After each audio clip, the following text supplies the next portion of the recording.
রাগ হয় না, বলো কত রাত্র তো তোমাদের কাটে, মোবাইল খোলা বুকের উপরে পড়া থাকে আর তুমি ঘুমের ভিতরে ট্যাব হয়ে যাও, ঘুমের ভিতরে চলে যাও, সকালে উঠা দেখো মোবাইল খোলা, সমস্ত এমবি শেষ।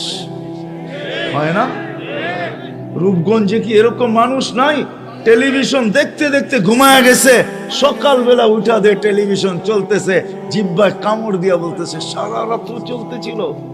এরকম বয়স্ক লোকও পাওয়া যাবে, নারীও পাওয়া যাবে, পুরুষও পাওয়া যাবে, দাড়ি পাকনাও পাওয়া যাবে। অথচ মুহাম্মদুর রাসূলুল্লাহ সাল্লাল্লাহু আলাইহি ওয়াসাল্লাম এই উম্মতের দাড়ি নিয়ে আসছিলেন জান্নাতে যাওয়ার জন্য। এই উম্মতকে যে আল্লাহ দাড়ি দিচ্ছেন জান্নাত দেওয়ার জন্য। জান্নাত নাইলে হাদিস কেন আসতো? আল্লাহ নিজে বলতেছে ইন্নাল্লাহা লা ইস্তাহি বি শাইবাতিন শাইয়াবা ফিল ইসলাম। আল্লাহ ওই মুসলমান বুড়াকে দেখলে লজ্জা পান যে ইসলামের ভিতরে দাড়ি পাকায়া দিছে। পুরাটা পাকতে হবে না, একটা পাকলেও চলবে। হ্যাঁ, একটা পাকলেও চলবে। মুহাদ্দিসে জামান মারা গেছেন, সাথীরা স্বপ্নে দেখছে, জিজ্ঞাসা করছে কি ব্যবহার করছে, দাড়ি দেখায় জান্নাতে চলে গেছে। দাড়ি দেখায় মানে আল্লাহর সামনে যখন দাঁড় করাইছে তো আল্লাহ চোখ গরম করে জিগাইছে বুইরা কিনে আইছস। আমার ওই সময় হাদিস মনে উঠছে এটা, তো আল্লাহকে বলছি পাকা দাড়ি নিয়ে আসছি, আর কিচ্ছু নিয়ে আসি নাই। তো আল্লাহ আরো চেতা গেছে শুধু দাড়ি? কেন আপনি বলেন নাই জিবরিল আলাইহিস সালামকে? জিবরিল আলাইহিস সালাম বলেন নাই আমাদের নবীজিকে? আমাদের নবীজি বলেন নাই ওনার সাহাবীকে, সাহাবী তার ছাত্রকে? এরকম নিজের পর্যন্ত সনদ শুনায়া বলছে আপনি বলেন না সাদা দাড়ি দেখলে লজ্জা পান, এত দেখতেছি উল্টা আপনি চোখ গরম করতেছেন, এটা কি সত্য না?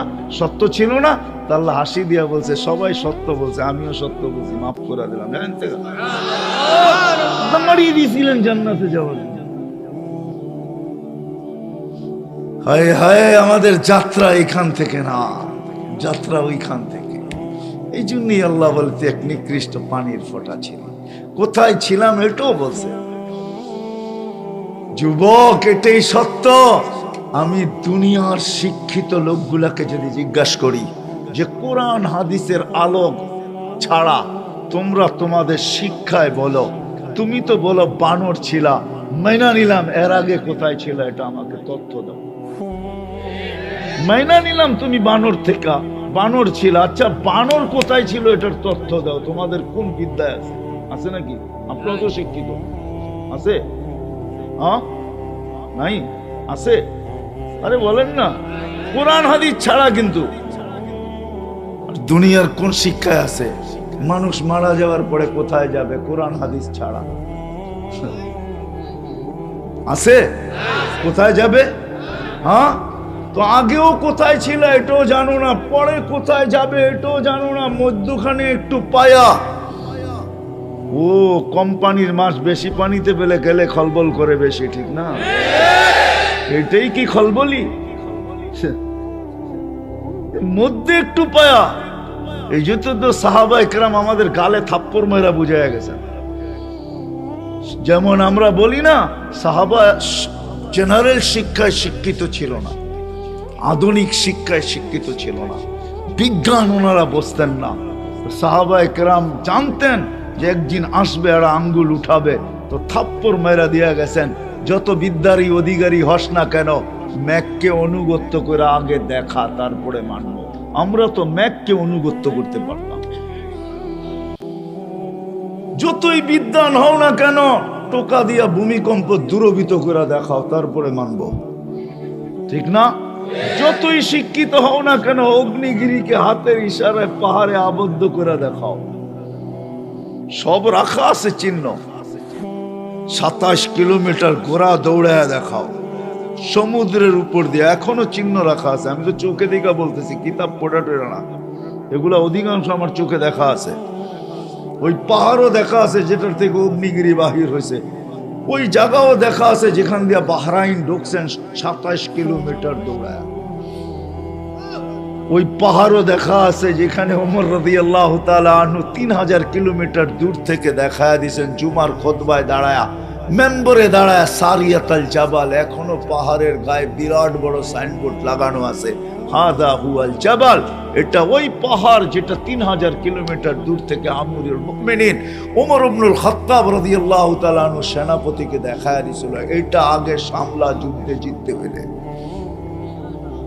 এখনো রাখা আছে উকবা বিন নাফে রাদিয়াল্লাহু তাআলা আনহু, যেখানে আটলান্টিকের ভিতরে ঘোড়া দাঁড় করায় বলছিল ওই পারে কে আছে আমাকে বল, আমি এটা পার হব ঘোড়া দিয়া।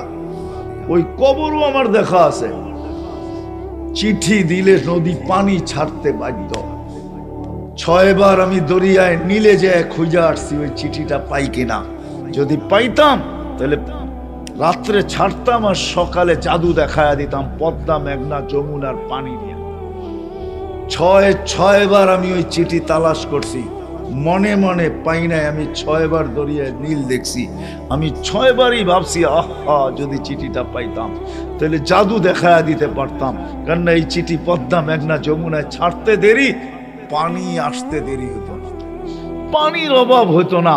তখন কারো কাছে আমাদের ভিক্ষা করতে হইল তো না, এই চিঠি বাধ্য পানি দিতে। সত্য না অসত্য? সাহাবার এরকম হাজারো দেখায় দিচ্ছেন। পুরুষ তো পুরুষ, মহিলা আমার তো চোখে দেখা।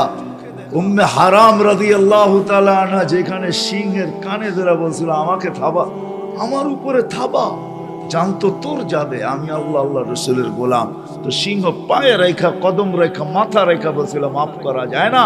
বলছে এত তাড়াতাড়ি না, নৌকা ডুবে গেছে, সাথীরা কোথায় চলে গেছে, কে কোথায় গেছে আমার জানা নাই। এই জঙ্গল আমার জন্য নতুন, এখানে লোকালয় কোথায় তাও জানি না। তুই আমাকে লোকালয়ে পৌঁছা, তারপরে দেখা যাবে তোকে মাফ করি কি না করি।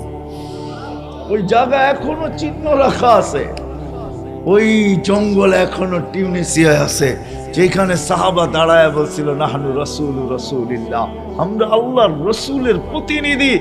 জঙ্গল খালি করো সকাল পর্যন্ত টাইম, সকালে যাকে পাবো গণহত্যা করব। ওই জঙ্গল খালি করে দিয়েছেন প্রাণী, ওইখানের মসজিদ এখনো আছে। আর ওই দিন, ওই সময়, ওই মুহূর্তে এখনো প্রাণীগুলা আসে আর ওইখানে দাঁড়ায়া মাথাটা উঁচা করে কানগুলা খাড়া করে। আমি জিজ্ঞেস করছি কেন করে, আমরা বলতে পারবো না। তা আমি বলতেছিলাম যে কিতাবে তো পাই নাই, কিন্তু আমার মন বলে এখনো ওরা ওই প্রতিধ্বনি শুনতে পায়। তো আমরা কোথায় ছিলাম, আছি কোথায়, যাব কোথায়, এটাই ভাবার বিষয়। কোথায় ছিলাম? এক ফোঁটা পানি ছিলাম, মা বাবার বাপের পিঠে মার সিনায় ছিলাম। ওইখান থেকে আল্লাহ অস্তিত্ব দিছেন, যদিও নিশ্চয় দিছেন, আস্তে আস্তে সাজাইছেন। দুনিয়ার আধিপত্য আমাদের হাতে উঠায়া দিয়া স্বাধীনতা আমাদেরকে দিছেন, বিদায় আমরা যা খুশি তা করতে পারি। 5টা স্বাধীনতা দিছেন, বেশি দেন নাই। শিক্ষাগত স্বাধীনতা দিছেন, যার কারণে দুনিয়ায় হাজারো শিক্ষায় মানুষ শিক্ষিত হইতে পারে। আল্লাহ যদি স্বাধীনতা না দিতেন, কসম খোদার, যেই শিক্ষা আল্লাহর পক্ষ থেকে নির্ধারিত ওইটা শিখতে আমরা বাধ্য ছিলাম। যদিও কোরআন আমাদেরকে বুঝাইতে চায় তালাবুল ইলমে ফরিদা, যদিও কোরআন আমাদেরকে বুঝাইতে চায় শিখো, ওইটা শিখো যেটা কাজে দিবে। দেখলেন না হাফেজদের পাগড়ি, দেখছেন? হ্যাঁ, এটা কিসের পাগড়ি? সম্মাননার পাগড়ি, ঠিক না? এটা কিছুই না। যখন ওদেরকে জান্নাতে দিবে, 490 কোটি ফেরেশতা প্রত্যেক হাফেজকে গার্ড অব অনার দিবে। কত ফেরেশতা? 490 কোটি। প্রত্যেকের হাতে উপটোকন থাকবে আর চিৎকার দিয়া বলবে হাদা কেরামাতান লিল কোরআন, কোরআনের বাহক বিদায় তোকে এই সম্মাননা দেওয়া হলো।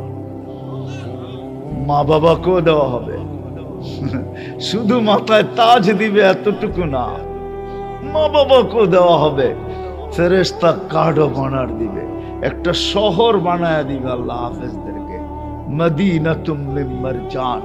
আর ওটা বানাবে আল্লাহ জান্নাতের ওই লেকের পাশে, যার চেয়ে উঁচা দামি কোনো লেক নাই, ওটার নাম হইল রাইয়ান। রাইয়ান নামক লেকের পাশে আল্লাহ বানাবে শহর, যার গেট থাকবে 70,000।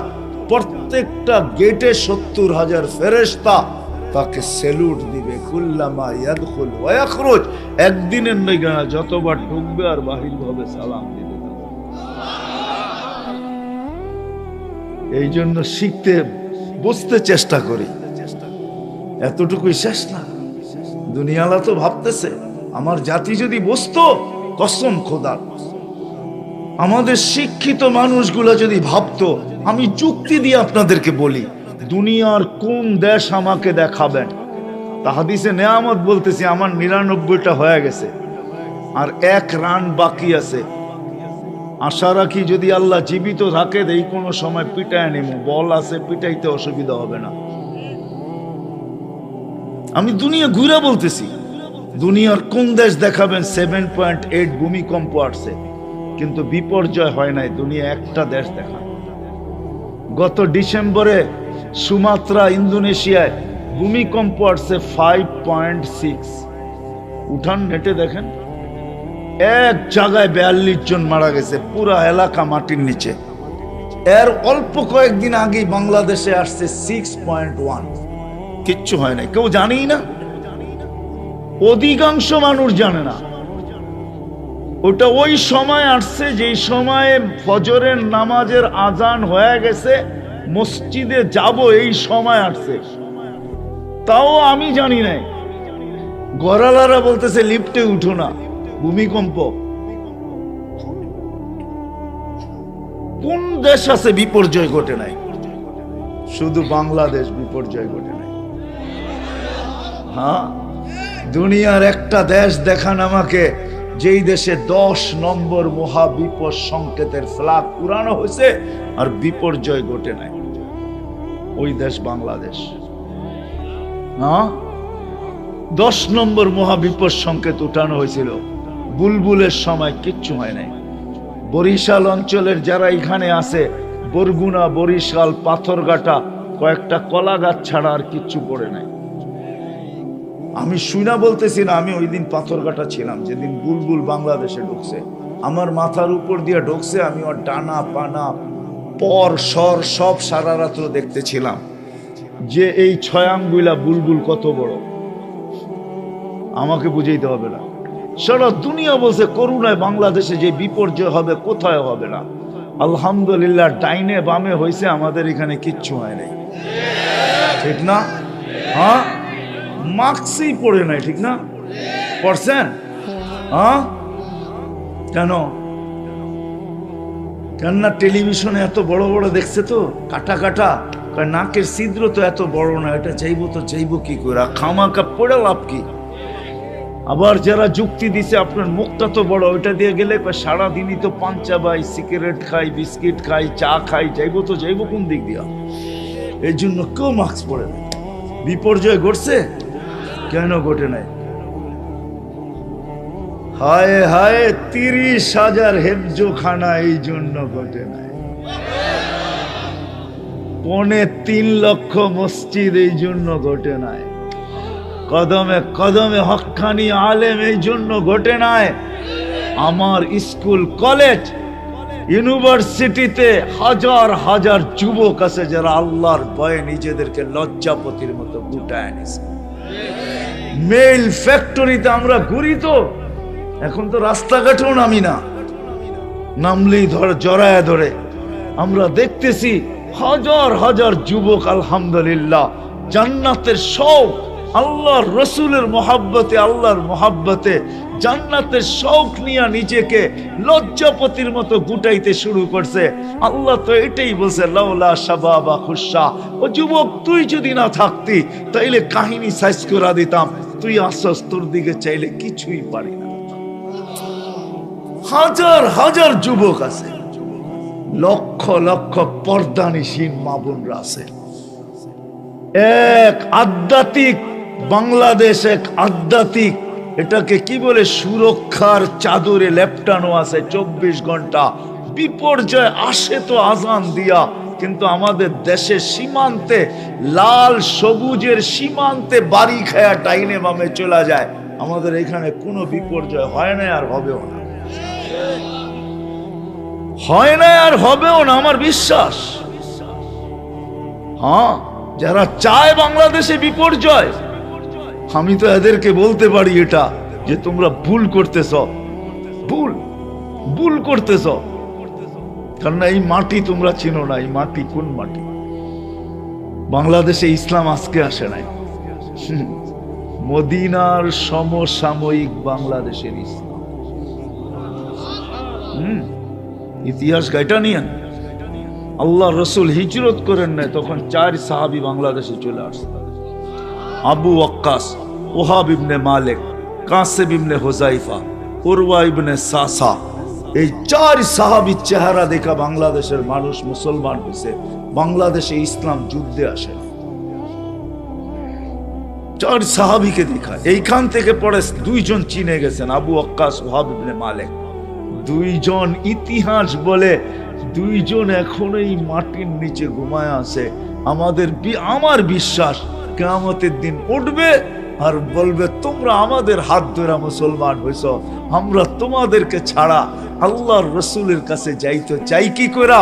আমার বিশ্বাস বাংলাদেশের মুসলমানদেরকে ওই সাহাবা 2 জন নিয়ে যাবে সাথে কইরা, আর এরা থাকবে আগে আগে, আমরা থাকবো পিছে। আর ওইখানে যে দাঁড়ায় বলবে ইয়া রাসূলুল্লাহ, উম্মত নিয়ে আসছে। আমার বিশ্বাস, ইতিহাস বলে আমাকে, আমার বিশ্বাস। এই জন্য আসেন, কথা লম্বা হয়ে যেতেছে। শুরু ওইখান থেকে যে ছিলাম কোথায়, আছি কোথায়, যাব কোথায়, আসছি আল্লাহর কাছ থেকে। এই জন্যই তো আল্লাহ বিমুখ হলে চিৎকার দেয়। কোরআন আমাদেরকে ডাকতে থাকে, আল্লাহ ডাকতে থাকে। আসি বর্তমানে দুনিয়ায়, বেশি দিন থাকবো না, 60-70 বছর থাকবো, তারপরে চলে যাবো এখান থেকে গন্তব্যে। কেননা আমাদের যাত্রাও জান্নাত থেকে, আবার আমরা যাবো জান্নাতে। আমাদের যাত্রা কিন্তু জান্নাত থেকে। আদম আলাইহিস সালামকে প্রথম আল্লাহ জান্নাতে নিয়ে গেছেন, ওইখান থেকে আমাদের যাত্রা। শিশুর পিতা ঘুমিয়েছিল, আছে সব শিশুরই অন্তরে। আমরাও আদম আলাইহিস সালামের পিঠে ঘুমানো ছিলাম, উনি যখন জান্নাতে ছিলেন। আমাদের গন্তব্য কিন্তু জান্নাত। আর আল্লাহ আমাদেরকে জান্নাত দিতে চান। যদি না দিতে চাইতেন তাহলে আমাদের কাঁধে 4টা স্টার আল্লাহ লাগাইতেন, 4টা স্টার আমাদের কাঁধে লাগাইতেন না। আল্লাহ আমাদেরকে জান্নাত দিতে চান। প্রথম স্টার ওয়াজতাবাকুম, আল্লাহ আমাদেরকে মানব জাতির ভিতর থেকে বাইছা আলাদা করছেন। আলাদা করে আল্লাহ প্রথম স্টার এটা, আল্লাহ আলাদা করছেন আমাদেরকে। তারপরে আল্লাহ লেবেল লাগাইছেন, কুনতুম খায়রা উম্মাহ। আলাদা কেন করলাম জানো? তোমাদের চেয়ে উত্তম কোন উম্মত নাই। তৃতীয় স্টার আল্লাহ লাগাইছেন, উখরিজাত লিন-নাস কদ ইবতাসানাল্লাহ।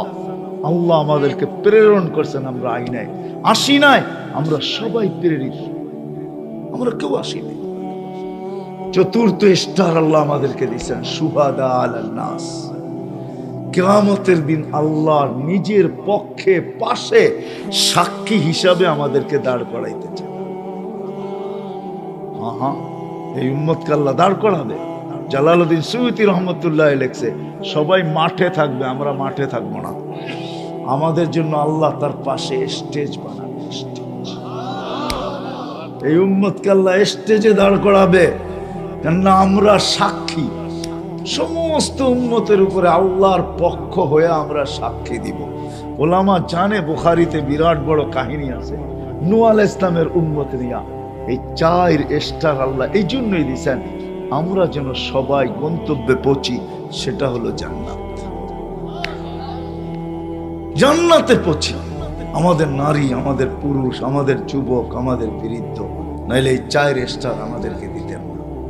কিন্তু আফসোস, এটাও একটা জিনিস, এটাই বাবার বিষয় যে আমাদের এটা যেন অক্ষুণ্ণ না হয়। এই জন্যই আমরা যেন হারায় না যাই, গন্তব্যের থেকে যেন দূরে না সরা যাই। এই জন্যই শুধু আল্লাহ স্টার দেন নাই, আমাদেরকে গন্তব্যের উপরে রাখার জন্য। হায় হায় হায় হায়, রাখার জন্য আল্লাহ এক ব্যক্তি আমাদেরকে দিয়া পাঠাইছেন, এক ব্যক্তিত্ব দিয়া পাঠাইছেন, মুহাম্মদুর রাসূলুল্লাহ সাল্লাল্লাহু আলাইহি ওয়াসাল্লাম। ওই জিনিসের উপরে টিকা থাকার জন্য কি আমাদের প্রয়োজন, এটা কিন্তু প্রতি রাকাতের ভিতরে আল্লাহ আমাদেরকে স্মরণ করায় দিতেছেন। আমরা চাই ইহদিনাস সিরাতাল মুস্তাকিম, আল্লাহ আমাদেরকে হেদায়েত দিয়া দেন, কিন্তু পাবো তো পাবো কোথায়? এই জন্য গন্তব্যে সহজে পৌঁছতে পারি। প্রত্যেক ব্যক্তি যুবক যৌবনে থাইকা, কৃষক কৃষির ভিতরে থাইকা, সমস্ত মানুষ তার ক্ষেত্রের ভিতরে থাইকা সহজে ওই গন্তব্যে পৌঁছতে পারে। এই জন্য মুহাম্মাদুর রাসূলুল্লাহ সাল্লাল্লাহু আলাইহি ওয়াসাল্লামকে আল্লাহ আদর্শ বানায়া পাঠাইছেন। লাকাদ কানা লাকুম ফি রাসূলিল্লাহি উসওয়াতুন হাসানা। আমি তো কাঁদি এটাই যে আমার সমাজের যুবক, হায় হায় হায় হায়, আমার সমাজের মানুষগুলা যদি, পুরুষগুলা যদি, এখানে একজনও পাওয়া যাবে কিনা জানি না, জীবনে যতবার চুল কাটছে একবার যদি চুল আল্লাহ রসুলের আদর্শ মতো কাটতো, একবার যদি কাটতো, সেলুনে যদি এই নিয়তে যেত যে আজকে আমি চুল আমার রসুলের আদর্শ মতো কাটবো, যে যদি বলতো কসম খোদার একদিনের চুল কাটা তোমাকে জান্নাতে নিয়ে যাবে। যুবক, আমি এটাই বলতেছিলাম, এইখানে শেষ না, এইখানে শেষ না, চিতাতে শেষ যে বলে সে বলতে পারে, কিন্তু মুসলমান তুমি আর আমি, আমাদের এইখানে শেষ না, আমাদের তো গন্তব্য জান্নাত, যেখানে সব রাখা আছে। এই জন্য তো আমি যুবকদেরকে পায়ে হাত দিয়া বলি, নাফরমানি ছেড়া, সব রাখা আছে, একটু অপেক্ষা করো, 60-70 বছর সব রাখা আছে, কি চাও?